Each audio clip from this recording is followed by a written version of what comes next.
Si Elizabeth Oropesa ay isang actress sa showbiz na hindi lang kinilala dahil sa ganda at husay sa pag-arte, kundi lumaban din sa lansangan, kinasuhan ng rebellion, at ngayon ginugugol ang kanyang buhay sa pagpapagaling ng mga taong may malulubhang karamdaman. Minsan siyang naging simbolo ng tukso sa pelikula, reyna ng drama sa telebisyon, at ngayon, isa ng dalubhasa sa alternatibong medisina na tinatakbuhan ng mga pasyente kahit may taling na ang buhay. Sa dami ng pinagdaanan niya sa harap at likod ng kamera, isa lang ang malinaw. Patuloy siyang lumilikha ng himala sa iba't ibang anyo sa bawat panahon ng kanyang buhay. Pero paano nga ba umabot sa ganitong punto ang isang babaeng minsang sinamba ng pelikula at ngayon ay hinahangaan bilang manggagamot? Pero bago po ang lahat, baka pwedeng pa-like and subscribe ang video na ito dahil napakalaking bagay na ito sa aming content creators. Maraming salamat po. Taong 1974 nang unang pumatak sa mata ng publiko ang isang mapang-akit ngunit matapang na baguhang aktres na nagngangalang Elizabeth Oropesa.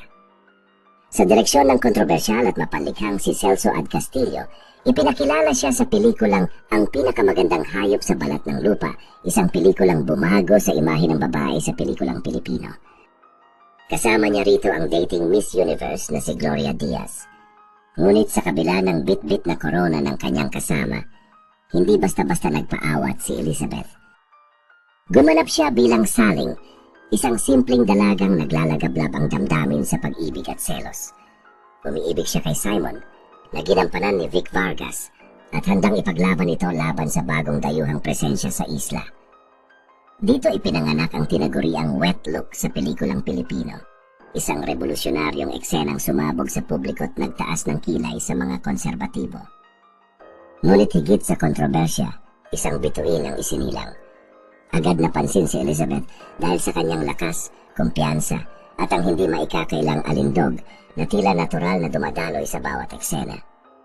Makalipas lamang ang isang taon, noong 1975, muling umarangkada si Elizabeth, hindi na bilang supporting actress lang, kundi bilang ganap na bida sa Mr. Mo, Loverboy Ko, sa direksyon ng batikang si Ishmael Bernal. Ito ang simula ng isang makapangyarihang tambalan sa pagitan ng isang direktor na may matalim na paningin sa sining at isang aktres na may lalim at tapang sa bawat karakter. Sa parehong taon, tuluyan lang kinilala ang kanyang husay. Nasungkit niya ang Famous Best Actress para sa Lumapit, Lumayo ang Umaga. Patunay na hindi lamang katawan ang kayang ibenta ni Elizabeth kundi tunay na talento. At hindi na nga napigilan ang pamamayagpag nila Oropesa. Sa mahigit 5 dekada sa industriya, si Elizabeth Oropesa ay hindi lamang naging bahagi ng pelikulang Pilipino. Siya mismo ang naging pelikula, ang naging kwento, at ang naging batayan ng husay at lakas ng isang tunay na artista. Hindi na mabilang ang mga karakter na ginampanan ni Elizabeth Oropesa mula sa mga mapang-akit na babae, matitinding kontrabida, hanggang sa mga inang punong-puno ng emosyon. Naitambal siya sa ilan sa pinakamalalaking pangalan sa industriya at naging paboritong aktres ng mga tinitingalang direktor. Sa paglipas ng panahon, hindi humina ang ningning ng kanyang pangalan. Noong dekada 90, muli siyang kinilala sa kanyang husay sa pagganap at nasungkit ang mga prestihiyosong parangal. Isa sa kanyang pinakamalaking tagumpay ang pagkamit ng Grand Slam bilang Best Actress, isang bihirang tagumpay na nagpapakita ng kanyang lalim bilang artista. At kahit nagbago ang takbo ng industriya pagpasok ng bagong milenyo, patuloy siyang umangkop at nagpakitang gilas. Mula sa pelikula hanggang sa telebisyon, sa indie hanggang mainstream, pinatunayan niyang ang tunay na talento ay walang kinikilalang panahon. Sa mahigit 150 na proyektong kanyang nilahukan, hindi na siya basta artista, isa na siyang institusyon, isang haligi ng sining, at isang huwaran para sa mga bagong henerasyon ng aktor. Ngunit sa likod ng kamera at ningning ng kanyang tagumpay, may isang panig kay Elizabeth Oropesa na mas tahimik pero mas matapang. Sa dami ng papel na ginampanan niya sa pelikula, marahil ang pinakatotoo at pinakamapanghamon ay ang papel niya bilang isang mamamayang may matibay na paninindigan. Hindi siya isang artistang kontento lang sa spotlight. Sa panahon ng kaguluhan sa bansa, siya ay naging aktibo hindi lang sa sining kundi pati sa politika.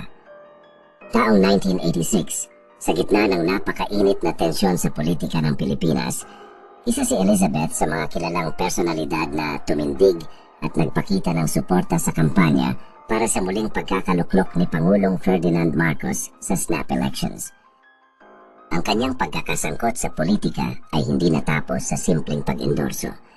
Sa sumunod na taon, 1987, mas lalo pang tumindi ang kanyang paglahok nang masangkot siya sa isang mas delikado at kontrobersyal na pangyayari. Isa siya sa mga nakiisa sa pag-takeover ng GMA Network noong Enero 27, isang kilos protesta na naging dahilan upang siya ay kasuhan ng rebellion ng Northern Police District. Isang artista sa paningin ng masa, ngunit sa mga panahong iyon, isa rin siyang aktivista na handang isugal ang pangalan at kalayaan para sa kanyang mga paniniwala. Hindi siya natakot, hindi siya umatras. Mas pinili niyang gamitin ang kanyang tinig at impluensya upang makiisa sa panawagan ng pagbabago sa panahong ang bansa ay nasa bingit ng pagkakahati. Ang Elizabeth Oropesa na minahal ng mga manonood sa pelikula ay siya ring Elizabeth Oropesa na hindi natakot tumindig sa lansangan, makiisa sa protesta at manindigan para sa paniniwala niyang tama. Isa siyang rebelde hindi dahil sa kagustuhang maghasik ng gulo, kundi dahil sa kanyang matibay na paniniwala sa katarungan at kalayaan. Dahil sa paglipas ng mga taon nang ang ilan ay unti-unti nang nililimot ng industriya, si Elizabeth Oropesa ay patuloy na umuusbong sa panibagong anyo. Hindi pa pala natatapos ang kanyang kwento. Sa halip, mas lalo pa itong lumalalim at tumatagos sa puso ng mas maraming tao. Matapos ang dekada ng kasikatan bilang aktres at ang kontrobersyang binitbit niya bilang aktivista, isang mas tahimik ngunit mas makapangyarihang panig ng kanyang buhay ang lumitaw. Isang panig na hindi nakikita sa entablado ngunit tunay na nakapagpapabago ng buhay. Ngayon, si Elizabeth Oropesa ay isa ng manggagamot. Sa halip na hawakan ang script, hinahawakan niya ang pulso ng mga taong may karamdaman. Sa halip na kamera ang kaharap, mga pasyente na naghahanap ng pag-asa ang kanyang tinutulungan. Mayroon siyang sariling alternative medicine clinic sa Quezon City. Isa siyang lisensyadong acupuncturist at practitioner ng traditional Chinese medicine o TCM. May bitbit siyang PhD sa alternatibong medisina, isang patunay ng seryosong dedikasyon sa larangang ito. Hindi lang basta masahe o karayom ang kanyang pinaniniwalaan. Ang kanyang medisina ay isang kabuuang proseso na sumasaklaw sa katawan, isip at damdamin. Naniniwala siya na hindi kailanman magiging buo ang paggaling kung ang sugat ay pisikal lamang na tinitingnan. Ang tunay na lunas ay kailangang tumagos sa pinakapinag-ugatan ng sakit, galit, hinanakit, takot at trauma. Sabi niya, marami siyang natutulungang pasyente, lalo na ang mga may cancer, kahit pa umabot na sa pinakadelikadong yugto. Hindi raw siya milagrosa at hindi niya ipinapangako ang ganap na lunas. Pero sa kanyang mga mata at sa kanyang puso, ang bawat pasyenteng nabigyan ng pag-asa ng dagdag na panahon para mabuhay ay isa ng tagumpay. Mas pinili niyang tahakin ang landas na ito, hindi para sumikat muli, kundi para may mas malalim na saysay ang kanyang buhay. At sa dami ng kanyang natutulungan, mas marami pa raw siyang natututunan. Hindi lang ito tungkulin para sa kanya, isa itong misyon. At gaya ng kanyang mga ginampanang karakter noon, ginagampanan din niya ito ng buong puso. Mula sa sirenang kumakawala sa dagat ng pagnanasa hanggang sa inanang tahanan sa drama, mula sa babaeng lumalaban sa lansangan, ngayon ay isa siyang manggagamot na nagsisilbing liwanag sa mga nawala ng pag-asa. Walang ibang artista ang tumahak sa ganitong landas. Walang ibang pangalan ang naging simbolo ng sining, pakikibaka at pagpapagaling ng sabay. Sa mahigit 5 dekadang paglalakbay, si Elizabeth Oropesa ay nananatiling matatag. Hindi lang siya artista, isa siyang institusyon, isa siyang revolusyon, isa siyang tagapagpagaling. Kung humanga ka sa makulay, kontrobersyal, at makapangyarihang buhay ni Elizabeth Oropesa, huwag kalimutang mag-subscribe, mag-like, at i-share ang video na ito.